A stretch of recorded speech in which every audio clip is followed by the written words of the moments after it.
பாரத தேசத்திலிருந்து பாரத தேசத்தினுடைய அடையாளமாக இருக்கிற ராமச்சந்திரமூர்த்தியின் அடையாளமாக இங்கே நீதிமான்களில் ஒருவராக அமர்ந்திருக்கிற எங்கள் ராமச்சந்திரன் ஐயா அவர்களுக்கும், மலேசியாவினுடைய அடையாளமாக இருக்கிற முருகப்பெருமானின் பெயரை தாங்கி மலேசியாவிலிருந்து வந்திருக்கிற டத்தோ சரவணன் என்கிற நீதிமான் அவர்களுக்கும், தமிழகத்திலே ராமனுடைய திருவடியை தலையிலே சூட்டிக்கொண்டு இலங்கையிலே ஜெயராஜ்யம் செய்த வீடனனைப் போல எங்கள் தமிழகத்தின் ராதாகிருஷ்ணன் ஐயாவினுடைய பாதுகையை தலையிலே சூடிக்கொண்டு இலங்கையிலே தமிழால் ஜெயராஜ்யம் செய்கிற எங்கள் ஐயா இலங்கை ஜெயராஜ் அவர்களுக்கும் என்னுடைய அன்பான வணக்கங்களை தெரியப்படுத்திக் கொள்கிறேன். நீதிமன்றத்திற்கு ஒரு வேண்டுகோள். வழக்கறிஞர்கள் நீதிபதிகளை புகழ்ந்து பேசுவதன் மூலமாக நீதி எந்த நேரத்திலும் வலுவடைந்து விடக்கூடாது என்கின்ற அச்சத்தில் நீதிபதிகளை வழக்கறிஞர்கள் யாரும் புகழ்ந்து பேச வேண்டாம் என்று அன்போடு கேட்டுக்கொள். என்னுடைய அம்மா பர்வீன் அவர்களுக்கு ஒரு வேண்டுகோள். இது உங்கள் வழக்கே இல்லை என்பதால் கொஞ்சம் அமைதியாக இருந்தால் நன்றாக இருக்கும். அப்படி கிடையாது, இது பொது வழக்கு. நாங்கள் மூவரும் சேர்ந்து ராமன் மீது குற்றம் சுமத்தி இருக்கிறோம். 3 பேரும் காலநிலை கருதி ஒவ்வொரு குற்றமாக வைக்கிறோம். நீங்கள் இப்படி சொன்னதை நீங்கள் அவை குறிப்பிலிருந்து நீக்கிவிட வேண்டும். இந்த பர்வீன் அவர்களுக்கு பணிவாக இந்த நீதிமன்றம் சொல்லிக் கொள்வது, புகழ் உரைகளுக்கெல்லாம் மயங்கக்கூடிய நீதிபதிகள் நாங்கள் இல்லை. நல்லது நல்லது, மிகுந்த நன்றி. இப்பொழுதுதான் எனக்கு நம்பிக்கை பிறக்கிறது. நன்றி ராமச்சந்திரன் ஐயா. அவையோர்களுக்கும் நீதிமான்களுக்கும் நான் பணிவோடு ஒன்றை சொல்லிக் கொள்கிறேன். இது புகழுரை அல்ல, இந்த இளையோனினுடைய பணிவுரை என்பதை இந்த தருணத்தில் நான் சொல்லிக்கொள்ள நினைக்கிறேன். நிறைந்த வெயில் காலம். இந்த வெயில் காலத்திலே ரத்தம் சூடேறும்படி, ரத்தம் கொதிக்கும்படி பேசாமல் இருப்பது உடல் நலத்திற்கு நல்லது என்பதை என்னுடைய எதிர்க்கட்சி வழக்கறிஞர்களுக்கு நான் சொல்லிக்கொள்ள ஆசைப்படுகிறேன். அவர் ஒரு வழக்கை வைக்கிறார். யார் மேல்? காப்பியத்தினுடைய நாயகனாக இருக்கிற ராமனின் மேல் ஒரு வழக்கை வைப்பதற்காக வந்து அமர்ந்திருக்கிறார். அவர் யார் தெரியுமா? இப்போது யார் மீது வழக்கை வைக்கிறாரோ அந்த ராமச்சந்திரமூர்த்தியினுடைய திருவுருவத்தை முந்தாள் நாள் தோளிலே பல்லக்கிலே சுமந்தவர் இப்பொழுது அதை குற்றம் என்று சொல்வதற்காக இங்க வந்திருக்கிறார். பாவம், விதி நின்றது, பிடர் பிடித்து உந்த நின்றது. அதனால் அவர் அந்த அணியிலே வந்து உட்கார்ந்து இருக்கிறார். சரவணன் அவர்களே, நீதிமன்றத்துக்குள்ளே வந்த பிறகு உங்கள் வாதத்தை தான் நாங்கள் கருத்திலே கொள்ளுவோம். அவர் அங்கே சாமி தூக்கினார், இங்கே தூக்கினார் என்பதெல்லாம் அவரவர் வெளியிலே செய்கிற வேலை. ஐயா, இதை நான் ஏன் சொன்னேன்னா, எங்கள் ஐயா வெளியில மைக்கு செட்டுக்காரங்களை கரெக்ட் பண்ணி மைக்கு தரலன்னு சம்பந்தமே இல்லாம வெளியில இருக்கிற விஷயத்தை சொல்லும் போது அதனால் நானும் இதை சொன்னேன். நான் இப்பொழுது நேராக வருகிறேன். ராமன் உலகத்தை அழிப்பேன் என்று சொன்னது குற்றம் என்பது என்னுடைய எதிர்த்தரப்பு வழக்கறிஞருடைய வாதம். நான் என்ன கேட்கிறேன், கோபத்துல ஒரு 4 வார்த்தை பேசதான் செய்வாங்க. அப்படி கோபத்துலலாம் பேசினா கோர்ட்டுக்கு போனோம்னா பாதி பேர் வீட்டில் இருக்க முடியாது, கோர்ட்டு வாசல்ல தான் இருக்கும். அதுதான் சாதாரண இயல்பான ஒரு விஷயம். இப்போ உலகை அழிப்பேன்னு சொன்னாரு. என்னமோ இந்தோனேஷியா இருக்கிற அவருடைய நண்பருடைய காதலில எரிஞ்சு செத்து போன மாதிரி சொன்னாரு, அவ்வளவுதான், செய்யல. ஞாபகம் வச்சுக்கோங்க. கண்ணகிக்கு நேரா போயிட்டாரு. கண்ணகி அந்த கோபத்தில் கூட நிதானமாக இருந்தால் அப்படிலாம் இல்லை. அந்த அம்மா இந்த ஆர்டர்லாம் போடுறதுக்கு முன்னாடியே முத்தார மார்பின் முளைமுகம் திருகி நிலைகள் கூட நீலெறி ஊட்டி என்றாரே தூக்கி போட்டுட்டா எரின்னு. நெருப்பு கடவுள் வந்து நான் என்ன செய்யணும்னு கேட்டதால அதுக்கு பிறகு அவள் தெளிவாக நின்று இதை செய் என்று சொன்னாள் என்பதால் கண்ணகியினுடைய விஷயத்தை இங்க எடுத்துட்டு வர்றது எனக்கு பொருத்தமாக இருக்கும் என்று தோன்றவில்லை. நான் இன்னொன்னு சொல்றேன், உலகை அழிப்பேன் அப்படின்னு சொன்னாரு. சரி, ராமன் மட்டும்தான் அப்படி சொல்லியிருக்கிறாரா? தனி ஒரு மனிதனுக்கு உணவில்லை எனில் இந்த ஜகத்தினை எரித்திடுவோம், அழித்திடுவோம் என்று மகாகவி பாரதி சொன்னானே. நீதியரசர்களே, நாங்கள் இப்பொழுது சந்தர்ப்பம் கிடைத்த காரணத்தினால், மாண்புமிகு நீதியரசர் அனுமதித்த காரணத்தினால் ராமனை சொற்குற்றத்தை சாட்டுகிறோம். இன்னொரு வாய்ப்பு வழங்கப்படுகின்ற இடத்தில் அடுத்த ஆண்டு கம்பன் விழாவில் பாரதி குற்றவாளி என்று நாங்கள் குற்றம் சாட்டுவோம். ஆக ஒரு குற்றச்சாட்டுக்காக இன்னொன்றை சரி அவர் செய்திருக்கிறார், இவர் செய்தது சரி என்று சொல்லுவது நீதிமன்ற நடைமுறைக்கு புறம்பானது. இல்ல, நான் என்ன சொல்றேன்னு முழுசா கேட்டுட்டு நீங்க வாதம் பண்ணுங்க. அதாவது பாரதி தனி ஒரு மனிதனுக்கு உணவில்லை எனில் இந்த ஜகத்தினை அழித்திடுவோம்னா அதுக்காக தனியா ஒருத்த பசியோடு இருந்தது எனக்கு எப்படி தெரியும், அவன் பசியோடு இருந்தது என்னையா கொள்றீங்கிறது இல்லை இங்க விஷயம். இந்த மண்ணில் ஒருவன் பசியோடு இருந்தால் அந்த பசிக்கு இந்த உலகத்தில் இருக்கிற அத்தனை பேரும் பொறுப்பேற்க வேண்டும் என்கிற தாற்பரியத்தை சொல்லுகிறார்கள். பாரதி அப்படி சொல்வதற்கு காரணம் ஒருவனுக்கு உணவு கிடைக்க வேண்டும் என்கின்ற நன்னோக்கம். ஆனால் ராமன் எதற்காக சொல்கிறான் என்றால், தன்னுடைய குடும்பத்தில் தன் மனைவியை தவறாக இன்னொருத்தன் கொண்டு போய் தான் காத்துக் கொள்ள முடியவில்லை, தன் குற்றத்துக்காக மற்றவரை அழிப்பது என்பது எப்படி நியாயமாகும், எப்படி பொருத்தமாகும்? நான் மீண்டும் சொல்லுகிறேன், இது வெயில் காலம். நீதியரசர்களே, அதாவது இருங்க. நாங்கள் இல்லை, இல்லை இல்லை. நீதிமன்றங்களுக்கு பிரசாந்தன் அவர்களே, ஒருவேளை சீதையை தூக்கி கொண்டு போவதற்கு பதிலாக வேறொரு பரஸ்திரியை ராவணன் தூக்கி கொண்டு போய் அதை தேவர்களும் வானவர்களும் அமரர்களும் கண்டும் காணாமல் இருக்கிற போது இந்த உலகத்தை அழிப்பேன் என்று ராமன் சொல்லியிருந்தால் அது குற்றமா இல்லையா? நீதியரசர்களே, நாங்கள் சட்ட புத்தகத்திலும் சான்று புத்தகத்திலும் இருக்கின்ற நடைமுறைகளை வைத்துத்தான் குற்றம் சாட்ட முடியுமே தவிர, இப்படி நடந்திருந்தால், இப்படி நடக்காமல் விட்டிருந்தால், அப்படி சொல்லி இருந்தால் என்கின்ற எதிர்வுகளுக்கு கற்பனைகளுக்கும் நீதிமன்றத்தில் இடமில்லை என்று நான் கருதுகிறேன். கற்பனைகளுக்கு இடமில்லை என்று சொன்னால் இந்தோனேசியாவுக்கு ஒரு நண்பருடைய மனைவிக்கு ஊட்டி விடும் போது ஏதாவது ஆகும் என்கிற கற்பனை மட்டும் என்ன தேவை இருக்கிறது என்று நான் கேட்கிறேன். அது கற்பனையே இல்லை நீதியரசர்களே. நான் கேட்கிறேன், இந்த உலகம் என்கின்ற அண்டம் சீதையை கொண்டு போனதற்கு என்ன தவறு செய்தது? நீதிமான்களே, நான் ஒன்றை மிக நீதியரசர்களே தெளிவாக நான் சொல்ல விரும்புகிறேன். ராமன் அந்த பாடலில் எந்த இடத்திலும் என் மனைவி சீதையை கொண்டு போவதை பார்த்த இந்த உலகம் அழியட்டும் என்று ஒருபோதும் சொல்லவில்லை. ராமன் அங்கு தெளிவாக பேசுகிறான். பெண் தனி ஒருத்தி தன்னை பேதைவாள் அரக்கன் பற்றி கொண்டனன் ஏக என்கிற இடத்தில் பெண் தனி ஒருத்தி என்றால் இந்த மண்ணில் இருக்கிற எந்த பெண் தனியாக இருக்கிற போது ஒருவர் தவறாக நடந்தால் இந்த உலகம் அதற்கு எதிராக நிற்க வேண்டும் என்று நீதியரசர்கள் நான் கேட்கிறேன். இது ஒருவருடைய மனைவி, தாமசருடைய மனைவி என்று அவர் சொல்லலாம். இல்லை, நடந்ததற்கு பிறகு ஒரு பெண் என்று சொன்னால் அந்த இடத்தில் நடந்த சம்பவத்தில் அது யாரை சுட்டுகிறது என்பதுதான் சட்டம். நான் கேட்கிறேன், ஒரே ஒரு கேள்வி கேட்கிறேன். எந்த பெண்ணை கொண்டு சென்றது நீங்க வைத்துக் கொள்ளுங்கள். ஆனால் இதை தெரியாதவர்கள், இதை அறியாதவர்கள், இதை காணாதவர்கள் என்ன பாவம் செய்தார்கள் தண்டனை பெறுவதற்கு? அது எந்த நீதியிடம் கொடுக்கிறது? ஒருவர் யாரோ ஒருவன் ராவணன் கொண்டு சென்றான் என்பதற்காக நீ உன் மனைவியை காக்க முடியவில்லை என்பதற்காக எங்கோ இருக்கிற நல்லவர்களும் வல்லவர்களும் அறிஞர்களும் இறக்க வேண்டும் என்றால் நீதி எங்கே இருக்கிறது? இப்படியான ஒரு வாதத்தை ராமன் சொல்லலாமா? பிரசாந்தன் அவர்களே, உங்களுடைய வாதத்துக்கூடாக நாங்கள் பெற்றுக்கொள்கிற சில விடயங்களை நாங்கள் தெளிவுபடுத்தி கொள்ள வேண்டி இருக்கிறது. அதாவது, ராமனுடைய கோபம் தன்னுடைய மனைவியை எடுத்துக்கொண்டு போனான் என்பதால் வந்ததா, அல்லது ஒரு தனித்த பெண்ணை ஒருவன் கடத்தி செல்கிற பொழுது அதை இந்த உலகம் பார்த்திருந்தது தவறு என்பதா? நீதியரசர்களே, யாரேனும் ஆகுக, தவறு குற்றம் இழைக்கப்பட்டது தெரியாதவர்களும் தண்டனைக்குள்ளாகும்படியான சொல்லை சொன்னானே அது தவறு. அது அவன் மனைவியாக இருக்கட்டும், யாரேனும் ஒரு பெண்ணாக இருக்கட்டும், எந்த குடிமகனுமாக இருக்கட்டும். நான் கேட்கிறேன், யாரேனும் ஒரு பெண்ணை, அந்த முரண்பாட்டை நீங்கள் விளங்கிக் கொள்ளுங்கள். எதிர்த்தரப்பு வக்கீலுடைய, யாரேனும் ஒரு பெண்ணை இவர் கொண்டு போய் விடுவார், ஆகவே ஒரு பெண்ணுக்கு தவறு நடந்துவிடும் என்று நீ கவலைப்படுகிறாயே ராவணன். ஆனால் அத்தனை பேரை நீ ஒரே நொடியில் அழித்து விடுகிறாயே. ஒரு பெண்ணை காக்க வேண்டும் என்பதற்காக அத்தனை அரவான்களையும் உலகத்தையும் நீ பொசுக்கலாம் என்றால் அதில் எங்கே நீதி இருக்கிறது? அதில் எங்கே தர்மம் இருக்கிறது? பிரசாந்தன் அவர்களே, அந்த பெண்ணை தூக்கிட்டு போனதுனால வந்த கோபமா, அல்ல அந்த பெண்ணை தூக்கிக்கிட்டு போகையில பெரியவங்க நல்லவங்கள்லாம் கண்டும் காணாமலும் வாளா இருந்தார்கள் என்பதால் வந்த கோபமா? நீதியரசர்களே, சில பேர் வாளா இருந்தார்கள், அதை ஏற்றுக்கொள்கிறோம். தேவர்கள் சிலர் கண்டார்கள், வாளா இருந்தார்கள். ஆனால் அவருடைய வார்த்தை என்ன?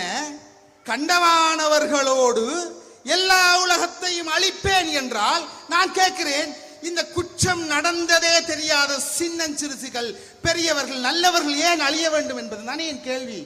நான் நீதிமன்றத்திற்கு அழிப்பேன் என்று சொன்னானே ஒழிய அழித்தானா? நீதியரசர் அதைத்தான் நாங்கள் சொல்கிறோம். செயல் குற்றத்தை விட சொற்குற்றம் கடுமையானது என்று முன்னமே சொல்லிவிட்டோம். நான் கேட்கிறேன், கணம் நீதிபதி அவர்களே, நான் இந்த வழக்கை இன்னும் ஒரு அடுத்த கோணத்திற்கு எடுத்து போகிறேன். ஏன்னா ஒரே இடத்திலே நிற்கிறார். நான் ஒன்றை சொல்லுகிறேன். ஒருவேளை அவர் எரித்திருந்தால், இந்த உலகத்தை அழித்திருந்தால், அவர் பேசுகிற வார்த்தைக்கு ஒரு நியாயம் இருக்கிறது. ராமன் அப்படி சொன்னது எரிப்பது என்பது அல்ல நோக்கம். இந்த சமூகம் ஒரு பிழை நடந்தால் அதற்கு பொறுப்பேற்க வேண்டும் என்கிற அரசுடைய கவனத்தை தான் கொண்டு வந்திருக்கிறது. இல்ல நான் இல்ல நிறைய நேரம் எடுக்கிறார். இல்ல நான் ஒண்ணு கேட்கிறேன். நீதிமன்றத்திலே நான் பகிரங்கமாக தயவு செய்து இருவரும் ஒரு நேரத்தில் பேசாதீர்கள். எங்களுக்கு 2 செவி இருந்தாலும் ஒரு விடயத்தை கேட்கிற சக்தி தான் இருக்கிறது. ஒரே ஒரு விடயத்துக்கு பதில் சொல்ல விரும்புகிறேன். ஒருவருக்கு ஒருவர் சந்தர்ப்பம் கொடுத்து உங்கள் வாதங்களை முன்வையுங்கள். சொல்லளவில் நின்றதே தவறில்லை, செயலாக இருந்திருந்தால் தான் தவறென்றால் நான் கேட்கிறேன், அந்த சொல்லை கேட்டு ஒரு சின்ன உதாரணம் சொல்கிறேன். அதை நீங்கள் பொருத்தி ஒப்பிட்டு பார்க்க வேண்டாம்.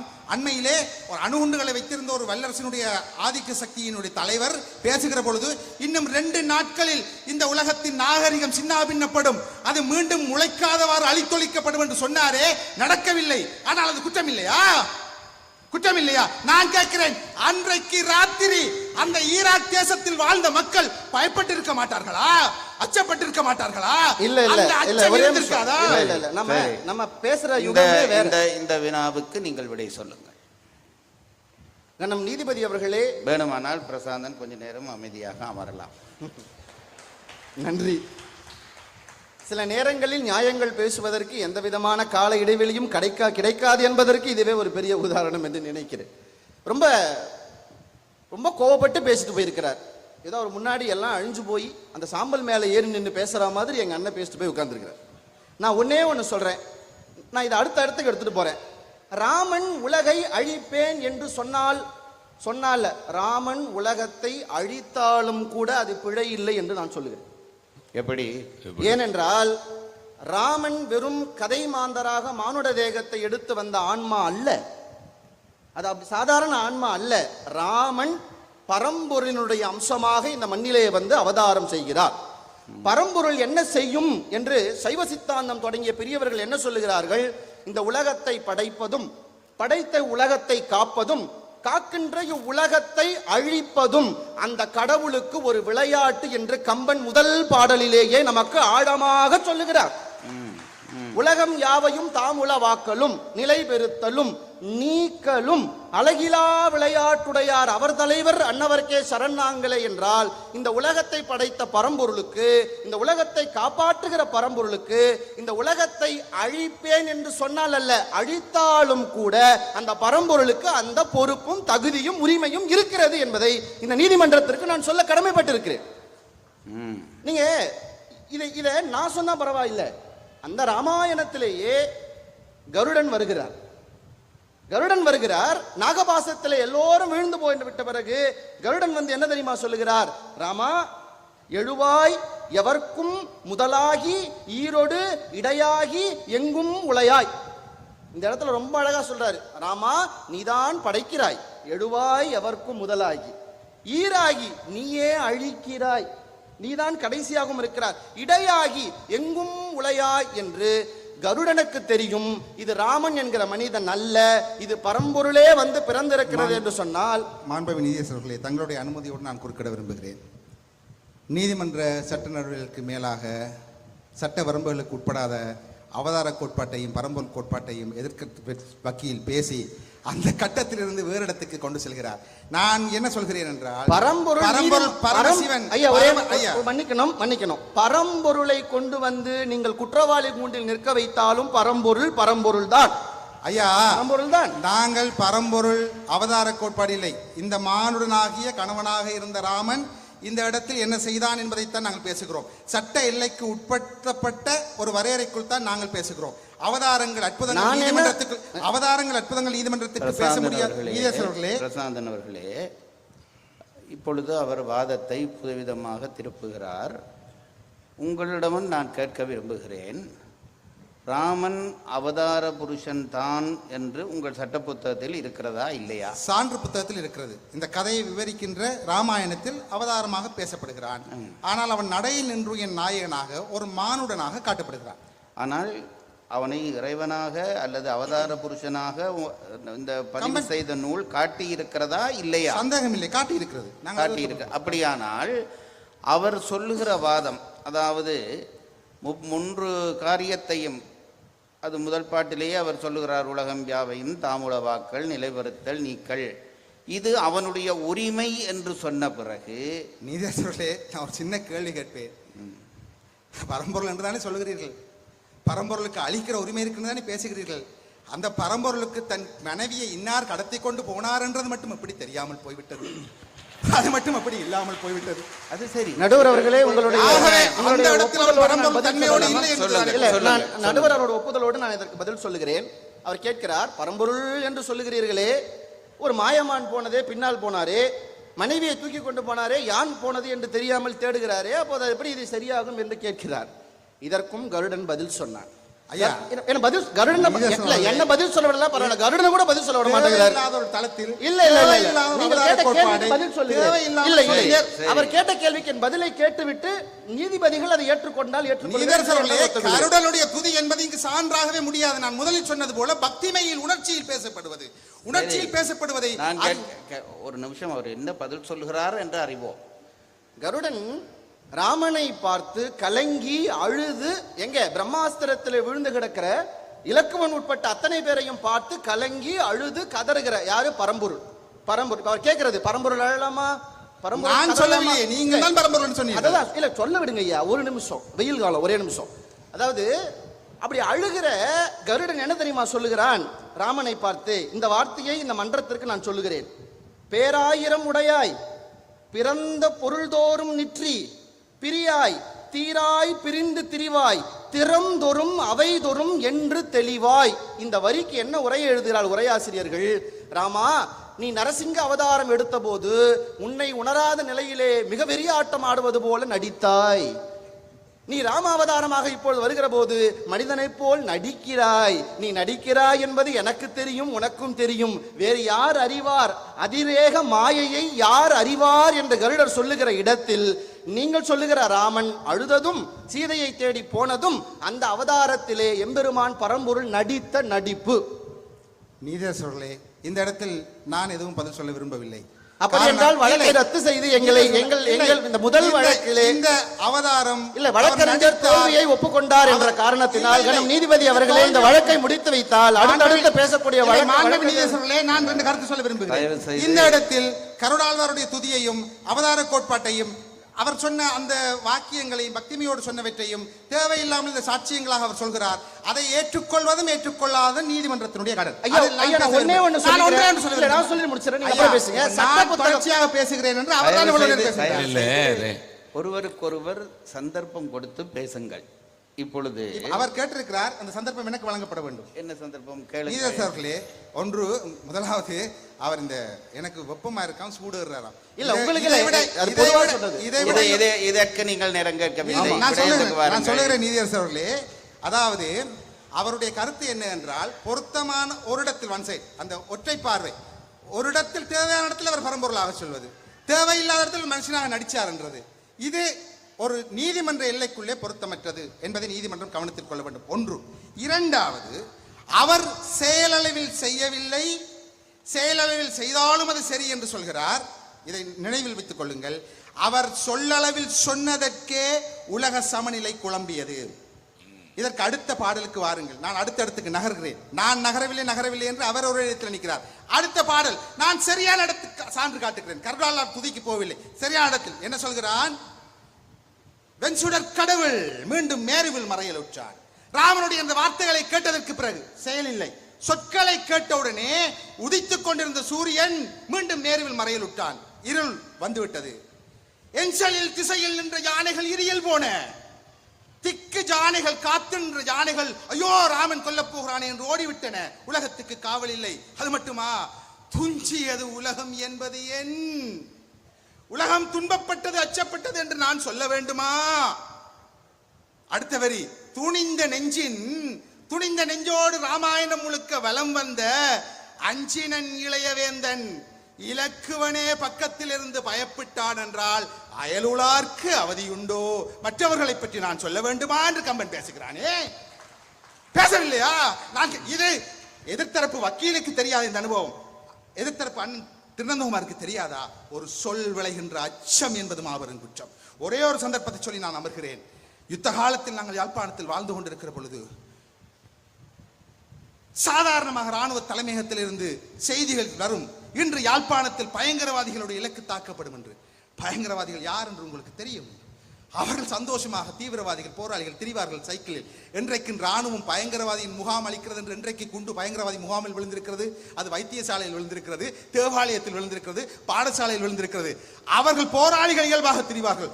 ஆனால் குண்டு விழும் என்ற செய்தி கேட்ட அன்று ராத்திரி அடுத்த நாள் நாங்கள் தூங்காமல் இருந்திருக்கிறோம். எங்கள் பெற்றோர்கள் எங்களை தூங்க விடவில்லை. பதுங்கு குழிகளுக்கு சென்று பொத்தி பொத்தி அவர்கள் எங்களை பார்த்திருக்கிறார்கள். அது அந்த அச்சம். அன்று ராத்திரி நாங்கள் பட்ட பயத்துக்கு யார் பொறுப்பு சொல்வது? அன்று எங்களுடைய அச்சத்துக்கு யார் பொறுப்பு? நாம் இருக்கைக்கு வாருங்கள், பதில் சொல்லுங்கள். ஆமா, அதாவது பாருங்க, எங்கள் பிரசாந்தன் ஐயா மிக புத்திசாலி. அவர் சொல்றார், ராமன் இப்படி சொன்னதை கேட்டு எல்லாரும் எப்படி இந்த உலகமே பயந்துருக்கும். இவர் தான் ஒரு 5 நிமிஷத்துக்கு முன்னாடி சொன்னாரு, சீதையை தூக்கிட்டு போன விஷயம் ஒரு சிங்கத்தில் அவர் பேசட்டும். பயந்து இருக்குமல்ல, பயந்தது சரி, அவர் பேசட்டும். பயந்தது.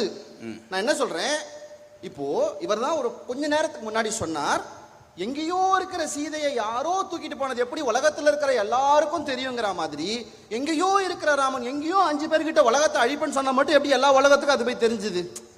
இது சென்டிமெண்ட் அட்டாக். இதை ஏத்துக்க முடியாது.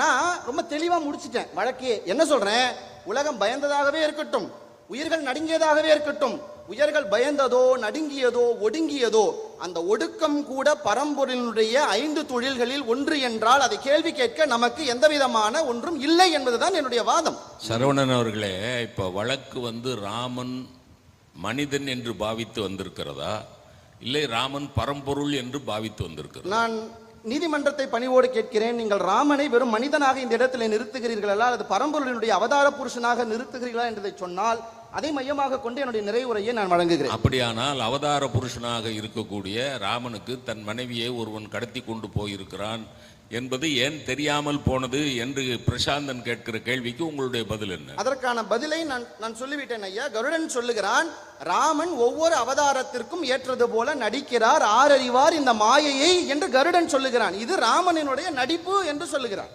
அது நடிக்கிறான் ராமன், அந்த தேகத்தை எடுத்த காரணத்தால் அந்த மனிதனை போல நடிக்கிறான் என்று சொல்லுகிறார்.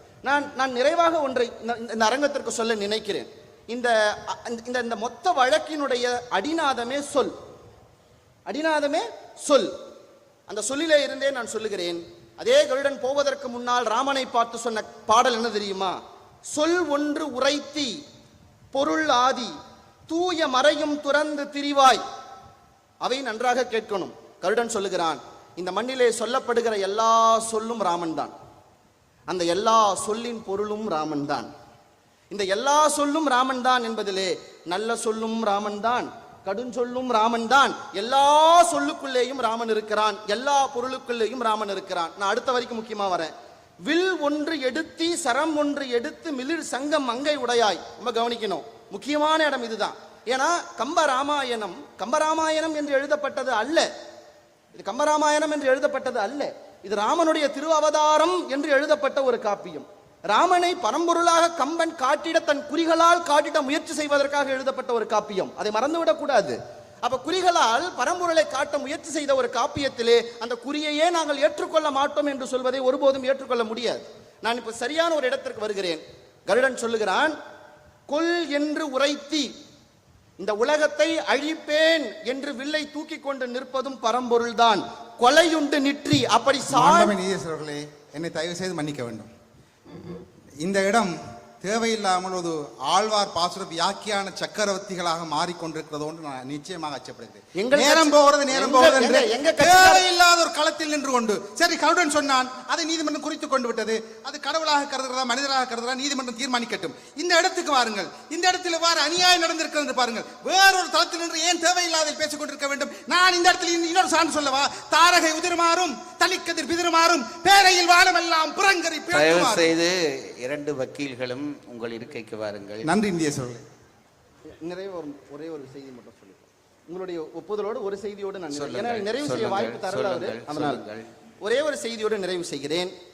ஒரு தாய் கருவுற்று 10 மாதம் அந்த பிள்ளையை சுமந்து ஒவ்வொரு அடியிலும் அந்த குழந்தையை பார்த்து பார்த்து பேணி பிரசவ காலத்திலே படுத்திருக்கிற போது அந்த பிரசவ வலியை தாங்க முடியாத உச்சத்திலே என்னால் முடியவில்லை என்று அந்த தாய் சொல்லுகிற போது, ஒரு குழந்தையை கூட பெற்றெடுக்க முடியாது என்று சொல்லுகிறாளே பாவி என்று யாராவது சொல்லுவார்களா? அப்படித்தான் இந்த உலகத்தை காப்பாற்ற வேண்டும் என்பதற்காகவே வைகுண்டத்திலே இருந்து இறங்கி வந்து உலகத்தை காப்பாற்ற வேண்டும் என்பதையே மனக்கருவிலே சுமந்த ராமன் தனக்கு ஒரு வழி வந்த போது இந்த உலகத்தை அழிப்பேன் என்று சொன்னது வழியில் என்னால் முடியவில்லை என்று ஒரு தாய் சொன்ன சொல்லுக்கு சமம் என்றால், அந்த சொல்லை குற்றம் என்று சொல்வதை ஒருபோதும் இந்த அவை ஏற்கக்கூடாது என்பதை பணிவன்போடு சொல்லிக் கொண்டு விடைபெறுகிறேன். நன்றி, வணக்கம். பெரியோர்களே, இந்த வழக்கு இப்பொழுது வைக்கப்பட்ட வழக்கு தடங்கள் மாறி மாறி வாதங்கள் வைக்கப்பட்டிருக்கின்றன. ராமனை மனித நிலையில் இருந்து பார்த்து பிரசாந்தன் அவர்கள் வழக்கு தொடுக்கிறார். தெய்வ நிலையில் இருந்து பார்த்து சரவணன் பதிலுரைக்கிறார். ஆகவே இந்த வழக்கை நாம் எப்படி கையாளலாம் என்பது பற்றி நிறைவிலே நாம் காணலாம் என்று நினைத்துக்கொண்டு இப்பொழுது அடுத்த வழக்குக்கு நாம் செல்லலாம் என்று நினைக்கிறேன்.